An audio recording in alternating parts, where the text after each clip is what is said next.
My name is Oliver Granton. I was 38 years old and an operations manager by profession. The morning they fired me began like the best day of my life. I woke up before my alarm, my heart already racing with hope. 4 weeks, quiet signs had been pointing in one direction. Extra meetings, warm nods from senior staff, my name spoken with respect in rooms I was never allowed into before. The promotion felt certain. Earned. Long overdue. I dressed carefully that morning, smoothing my shirt twice, checking my reflection longer than usual. On my way to work, the city felt brighter.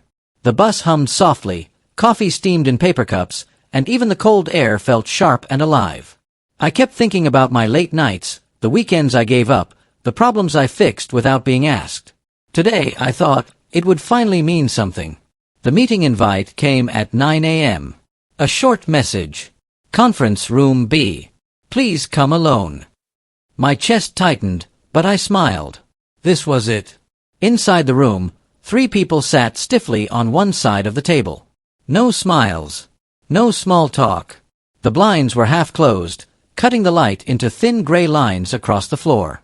I sat down slowly, my folder still tucked under my arm. The words came fast. Too fast. Company restructuring. Not performance-related. Effective immediately.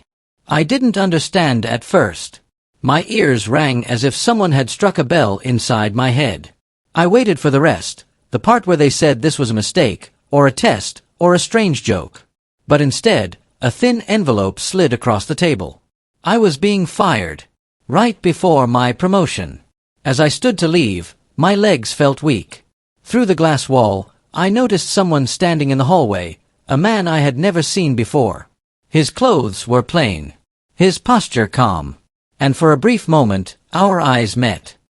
He nodded once, slowly, as if he already knew my story. And then he turned away. I packed my desk in silence. A small cardboard box sat beside my chair, filling up faster than I expected. A framed photo. A worn notebook. A coffee mug chipped at the rim. Each item felt heavier than it should have, like it carried pieces of time I would never get back. Around me, keyboards clicked and phones rang. Work continued, untouched by my collapse. A few coworkers glanced over, then looked away. No one asked questions. No one said goodbye. As I lifted the box, someone leaned close enough for me to smell their cologne. "They already filled your role," a voice whispered. "Started yesterday." The words landed harder than the firing itself.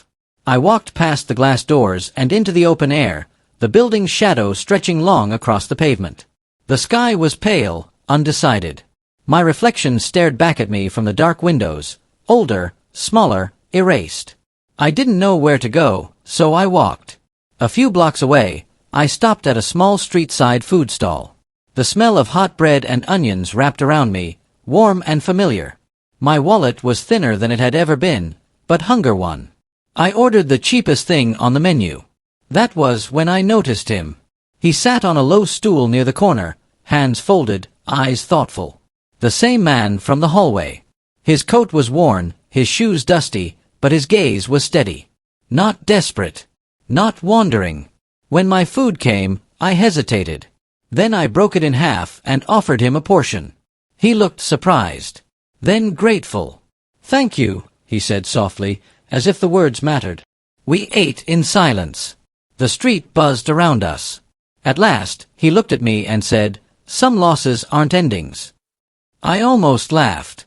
Before I could respond, he stood, nodded once more, and walked away, leaving me with an empty stool and a strange, unsettled feeling. I returned to the food stall the next day. I told myself it was because it was cheap. Because it was on my way home. Because I needed routine now that everything else was gone. But part of me hoped the man would be there again. He was. This time, he greeted me with a small smile. We shared another meal, then another the day after that. We never exchanged names. We talked about ordinary things, the weather, work that exhausted us, mistakes that stayed too long in memory. He listened more than he spoke. When he did speak, his words were careful, thoughtful, as if he weighed them before letting them go. One evening, as the light faded and the street lamps flickered on, he asked, Did they ever thank you? I frowned. For what? For staying, he said, when it would have been easier to leave. The question caught me off guard. I shrugged. That wasn't why I stayed. He nodded, as if that answer satisfied something deep inside him. At home, I searched for new jobs. Rejections came quickly. Some companies never replied. Others offered interviews that went nowhere. Bills stacked neatly on my table, quiet and patient. Still, I kept returning to the stall. Sometimes I brought extra food. Sometimes I just listened. One night, as he stood to leave, he paused. If you're tested again, he said, don't change. For what? I asked. For fairness, he replied. That night, I noticed something strange. When I pulled out my termination letter, the signature at the bottom looked faint. Almost unfinished. As if it had never truly been signed. Days passed, slow and heavy. My savings thinned. My pride thinned faster. Yet every afternoon, I walked to the stall. The sounds of frying oil, the hiss of heat, the low hum of conversation grounded me. The stall owner greeted me with tired kindness. The man waited quietly, as if he had always known I would come. Sometimes others joined us. A delivery driver with aching knees. A woman counting coins with shaking hands. I shared what I could. Not because I expected anything back, but because it felt wrong not to. One afternoon, a friend spotted me there. He scoffed. You're wasting your time, he said. Kindness won't fix what they did to you. I didn't argue. I just watched the steam rise from the food. That evening, the man asked me detailed questions about my old job. Not gossip. Structure. Values. Decisions. I answered honestly. The next day, he didn't come. The stool stayed empty. The food went cold. I waited longer than usual, staring down the street. A quiet unease settled in my chest. As I stood to leave, someone brushed past me and slipped something into my coat pocket. At home, I pulled it out. A sealed envelope. No return address. No name. Just my own, written carefully. I opened the envelope slowly. Inside was a single sheet of paper. No explanation. No greeting. Just a time and a place written in clean, deliberate ink. The location made my stomach twist. It was tied to my former company. I showed it to my friend. He laughed. You're chasing ghosts, he said. Let it go. But I couldn't. That night, sleep refused to come. Questions crowded my mind. The man. The questions he asked. The unsigned letter. The timing. At dawn, I folded the paper and slipped it into my pocket. I didn't know what waited for me. But I knew one thing for certain. Something unfinished was calling me back. I arrived at the location just before the time written on the paper. It was an old service entrance behind my former company's building, a place most employees never noticed. The morning air smelled of dust and cold metal. Delivery trucks rumbled somewhere nearby, unseen but loud enough to echo through the narrow space. A tall gate stood closed. I hesitated, wondering if I had misunderstood everything. My friend's voice echoed in my head, calling this a foolish chase. Still, something pushed me forward. I knocked. For a long moment, nothing happened. Then a small window in the gate slid open. A guard stared out, his eyes sharp but not unkind. He looked at my face, then down at the paper in my hand. You're early, he said. My heart skipped. So, this is real. He opened the gate just enough for me to step inside. You were expected. Those words sent a chill through me. Inside, the air felt different. Quieter. The noise of the city faded, replaced by the hum of old lights and distant footsteps.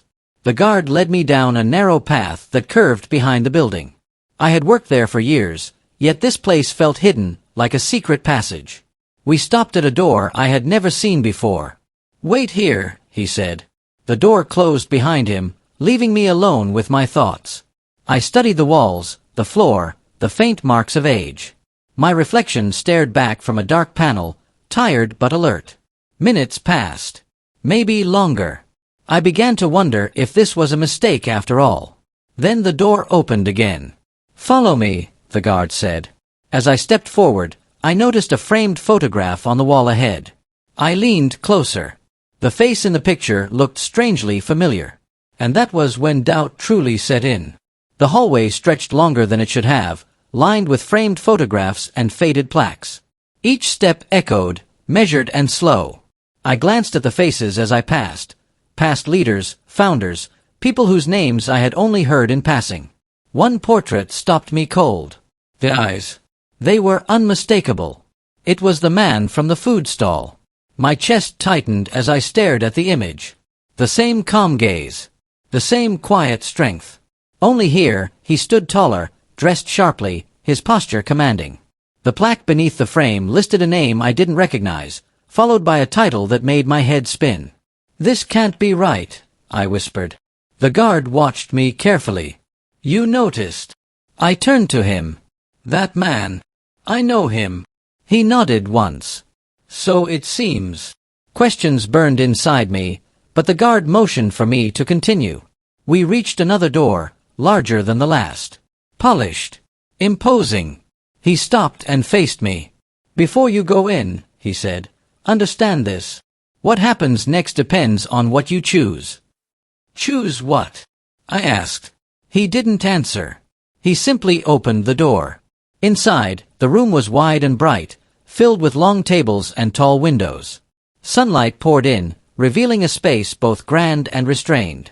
A single chair waited at the far end. Empty. I walked toward it slowly, my mind racing. Had I been watched all this time? Had every small choice mattered more than I knew? I sat down. The door closed behind me with a soft click. Minutes passed in silence. Then I heard footsteps. Not hurried. Not hesitant. Familiar. I stood up just as the figure entered the light. The man from the stall smiled gently. "Thank you for coming," he said. And in that moment, my past and present collided. I struggled to speak. "You," I finally managed. "This place. That photo." He raised a hand, calm and steady. "Sit," he said kindly. "Please."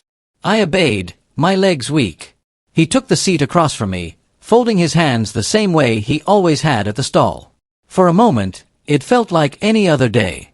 Then the weight of the room pressed in around us. "I owe you an explanation," he said.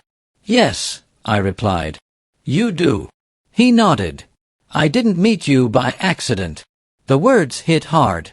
He explained that he had stepped away from public life years ago. He wanted to see how his company truly treated people when power was stripped away. Not reports. Not meetings. Real behavior. "So you pretended to be homeless?" I asked, disbelief thick in my voice. "I lived simply," he corrected. "And I watched." My chest burned. "And my firing?" His eyes lowered. "That was my decision." Anger surged, sharp and sudden. "You ruined my life." "I tested your values," he said quietly. "And you passed." I stood up, shaking. "You don't get to decide that." "You're right," he replied. "Which is why I'm not deciding what comes next." He slid a folder across the table. Inside were documents I barely understood at first. Shares. Authority. Responsibility. "This company needs new leadership," he said. "Someone who remains fair when stripped of reward." I stared at the papers, my heart pounding. "What happens if I refuse?" I asked. He met my gaze. "Then you walk away. And nothing changes." The room felt suddenly smaller. My choice loomed heavy in the air. I asked for time. He agreed. I left the building in a haze, sunlight blinding after the quiet inside. My steps carried me back through streets I knew too well, past the food stall, past familiar faces. Everything looked the same, yet nothing felt unchanged. At home, I spread the documents across my table. Numbers blurred. Words echoed. Leadership. Responsibility. Ethics. Was this another test? Sleep came late. When it did, it was shallow and restless. The next morning, I returned. This time, the guard nodded without surprise and let me pass. The boardroom felt different now. Less intimidating. More honest. The man waited. "I'll do it," I said. "On one condition." He smiled slightly. "Name it." "No secret tests," I said. "No games. If we lead openly." His smile widened. "Agreed." The contract was signed. And just like that, everything changed. The announcement shook the building. Whispers spread faster than footsteps. Faces turned pale as I walked through halls that once dismissed me. Some looked ashamed. Others confused. I felt none of the triumph I expected. Instead, I felt responsibility settle on my shoulders like a heavy coat. My first decision was simple. Fairness. Restructuring began, not with punishment, but truth. Policies changed. Voices were heard. The stall owner received steady work. The delivery driver got health support. Small acts multiplied. One evening, I returned to the food stall alone. I bought extra meals and shared them freely. The stool beside me stayed empty, but I smiled anyway. I had learned something important. Kindness never disappears. It waits. Taking the role changed how people looked at me, but it did not change how I looked at myself. On my first official morning, I arrived early, before most of the staff. The building smelled of polished floors and stale coffee, the same smell I had known for years. Yet now, every step felt heavier. I passed familiar desks. Some employees avoided my eyes. Others stared openly, trying to read my face, trying to understand how a man fired weeks earlier now walked these halls with authority. At a small meeting later that day, an older manager cleared his throat and said what others were thinking. "People are confused," he said carefully. "They don't trust sudden change." I nodded. I wouldn't either. That afternoon, I reviewed records from the past 3 years. Complaints ignored. Promotions delayed. Quiet workers overlooked. The deeper I looked, the clearer it became. My firing had not been unique. It had simply been visible. That evening, I went back to the street stall. The owner looked surprised to see me in a pressed jacket. I ordered food anyway and sat on the low stool, letting the noise of the street steady me. A familiar doubt crept in. What if I failed? What if kindness was not enough inside walls built on fear? As I stood to leave, the stall owner said softly, "You look like someone carrying too much." I smiled weakly. "I am." Walking home, I realized leadership was not a reward. It was exposure. Every choice would now show exactly who I was. And tomorrow, I would have to make the hardest one yet. The next morning, I called for a company-wide gathering. The room filled slowly. Murmurs rippled through the crowd like nervous waves. I stood at the front, hands resting lightly on the table, waiting until silence settled. "I know many of you are wondering why I'm here," I began. My voice echoed, steadier than I felt. "I would be wondering too." Faces watched closely. "I was fired," I said plainly. Gasps followed. Not because I failed, but because someone wanted to see who I was without reward. A few heads lifted. Others lowered. "I won't ask for trust," I continued. "I'll earn it. Starting today." I announced the first change, a full review of past terminations and promotions. Transparent. Documented. Fair. The reaction was mixed. Hope flickered in some eyes. Fear hardened others. After the meeting, a former supervisor approached me. His jaw was tight. "You're digging too deep," he warned. "This place runs on order." "Order without fairness is just control," I replied. That night, an anonymous note appeared on my desk. 3 words, written sharply. "You don't belong." I folded the paper carefully and placed it in my drawer. The resistance had begun. Pressure came quickly. Meetings grew tense. Decisions faced quiet delays. Files went missing, then reappeared incomplete. Someone wanted me to stumble. One afternoon, I overheard 2 managers whispering behind a door. When they noticed me, their voices died instantly. The message was clear. I was tolerated, not accepted. That evening, I received a call from the man who started it all. His voice was calm, unchanged. "How does it feel?" he asked. "Lonely," I admitted. He chuckled softly. Good leadership often is. I don't want power, I said. I want balance. Then keep listening, he replied. Even when they shout. Later that week, a junior employee approached me hesitantly. She had been denied advancement for years without reason. As she spoke, her hands trembled. I listened. Her case was real. Documented. Ignored. I approved her promotion that same day. By morning, the news had spread. For the first time, the building buzzed with something other than fear. But not everyone was pleased. That afternoon, a formal complaint was filed against me. Misuse of authority. The test was far from over. The investigation began quietly but carried sharp edges. I was questioned about decisions, motives, procedures. Every approval scrutinized. Every word measured. I answered honestly, without defense or anger. Some board members watched with narrowed eyes. Others leaned back, thoughtful. Days passed. The tension wore on me. Sleep grew thin. Yet each evening, I returned to the stall, grounding myself in familiar sounds and simple meals. One night, the stool beside me filled unexpectedly. The man sat down, dressed plainly as before. They're trying to break you, he said. I know. Will they? He asked. I looked at the street, at people passing by with quiet struggles of their own. No, I said. Because this isn't about me. He nodded, satisfied. The next morning, the investigation concluded. The complaint was dismissed. Those who filed it were exposed for manipulating records. Consequences followed swiftly. For the first time, the building felt lighter. Still, I knew the true challenge lay ahead. Changing rules was easy. Changing hearts was not. Weeks later, results began to show. Productivity rose, not from pressure, but relief. People spoke more freely. Turnover slowed. Trust, fragile but real, took root. One evening, I stood alone in the boardroom, staring out at the city lights. The reflection looking back at me seemed steadier now. I thought of the day I had been fired. The cold room. The thin envelope. The silent hallway. Losing everything had shown me who I was.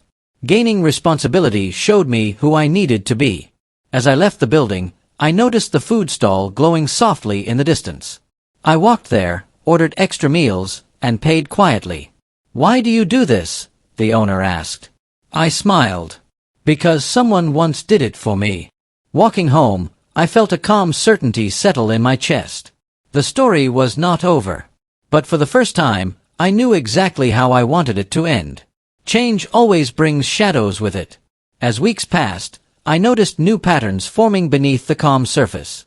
Some managers smiled too easily. Others agreed too quickly. Support, I learned, could be just another mask. True resistance rarely announced itself. One afternoon, I received a request to visit one of the company's older facilities on the edge of the city. The building handled storage and repairs, rarely discussed in meetings. The request looked routine, but something about it felt staged. I went anyway. The place smelled of oil and damp concrete.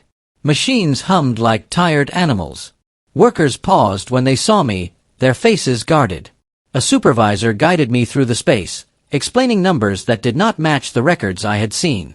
I asked questions. He answered too fast. Behind the building, I noticed unused equipment marked as broken, yet clearly functional. Someone was hiding value. Someone had been doing it for years.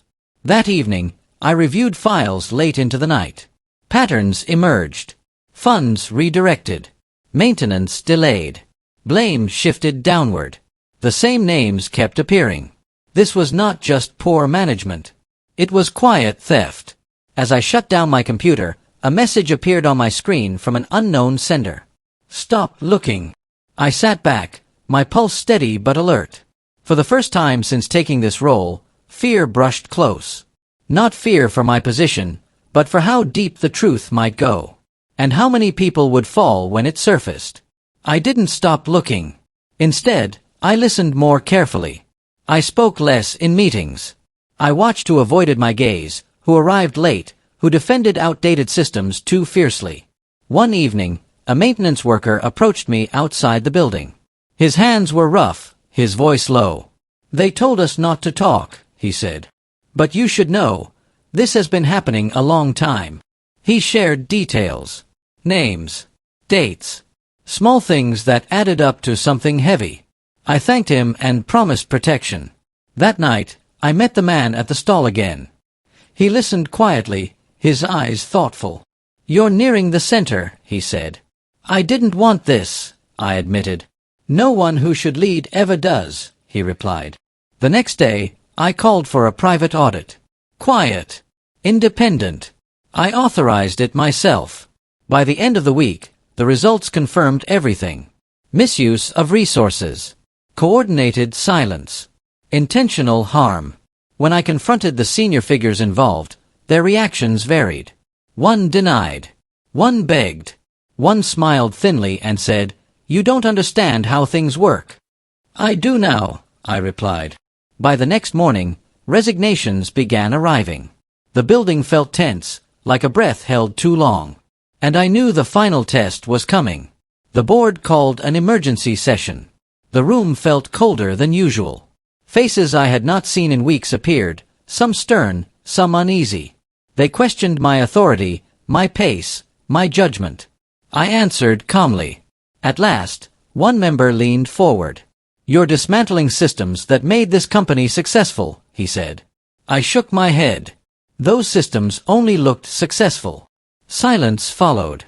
The man who had once tested me entered the room quietly. His presence shifted everything. Conversations stopped. Eyes lowered.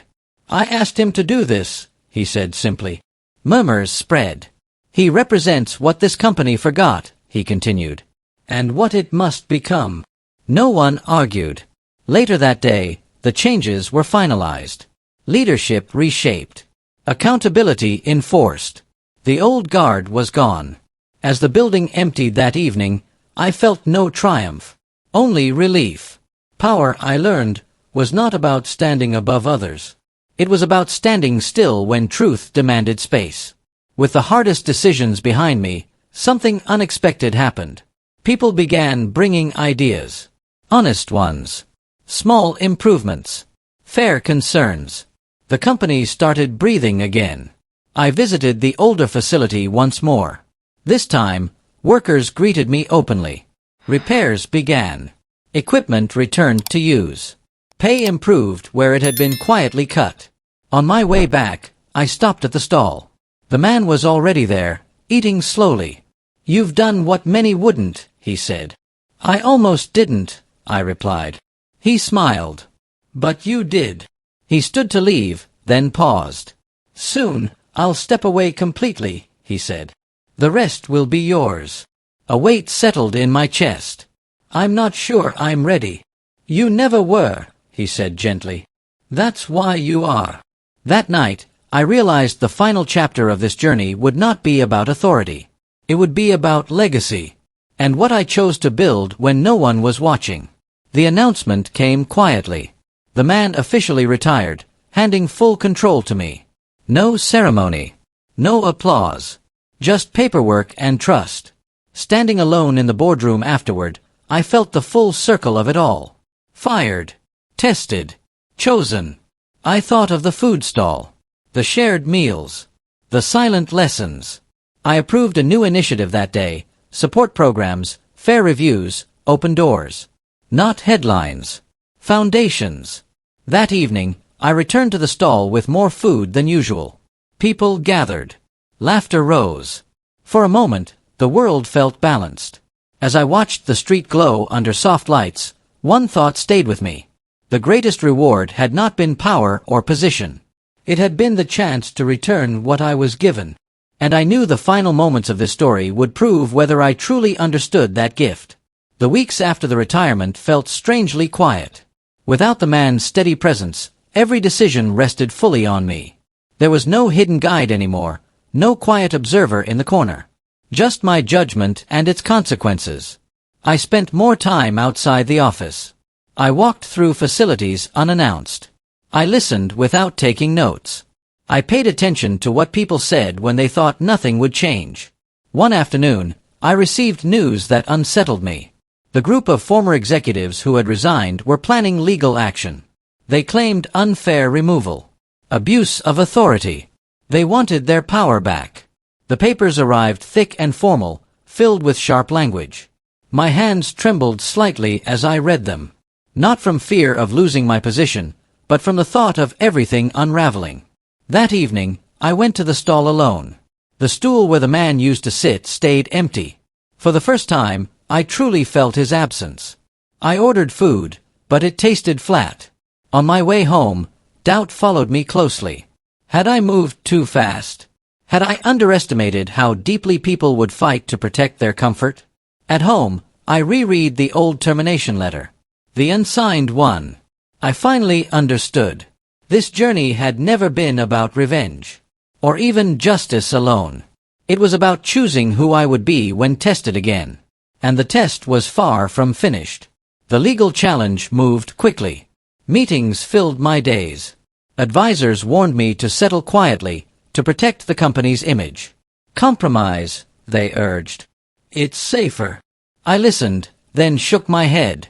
We won't buy silence, I said. We'll stand on truth. Evidence was prepared. Records surfaced. Testimonies came forward from people who had been afraid to speak before. Each story added weight. The night before the hearing, sleep refused to come. I walked the city streets, letting the cool air clear my thoughts. I passed the stall, closed for the night, its lights dim. I realized then how far I had come. Months earlier, I had been broken and directionless. Now I stood firm, not because I was fearless, but because I believed in what I was protecting. The hearing itself was long and tense. Accusations flew. Smiles faded as facts replaced noise. When it ended, the ruling was clear. The claims were dismissed. The truth stood. As I left the building, reporters waited, calling my name. I didn't stop. I didn't need the spotlight. I already had what mattered. The transformation came quietly, but it was undeniable. With the legal storm over, the company changed at its core. Trust deepened. Growth followed naturally, not forced. People stayed. People cared. One morning, I stood at the front of the building as new employees arrived. Their faces held hope, not fear. It struck me then how rare that was.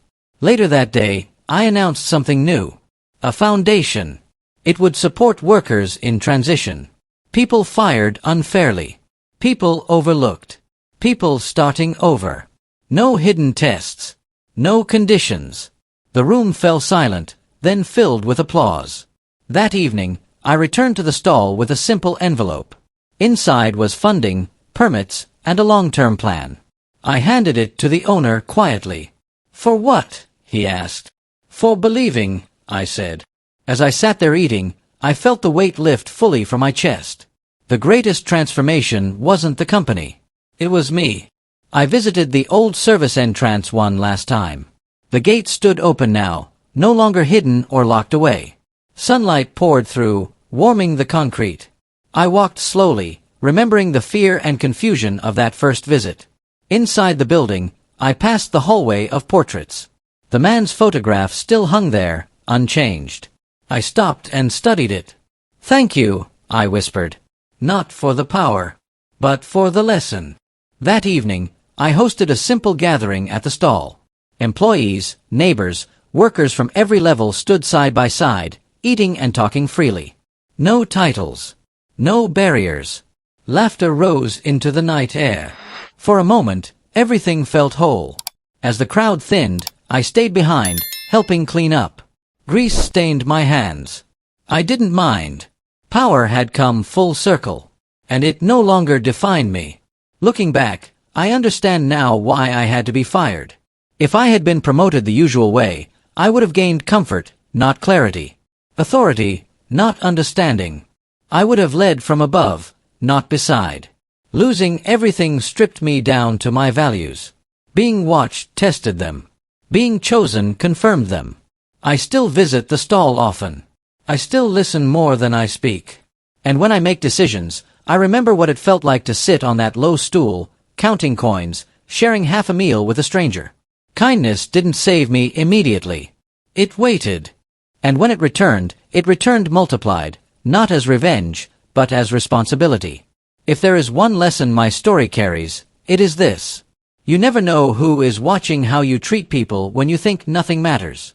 And goodness, even when ignored, always keeps record. That was what I did to their world after they fired me right before my promotion.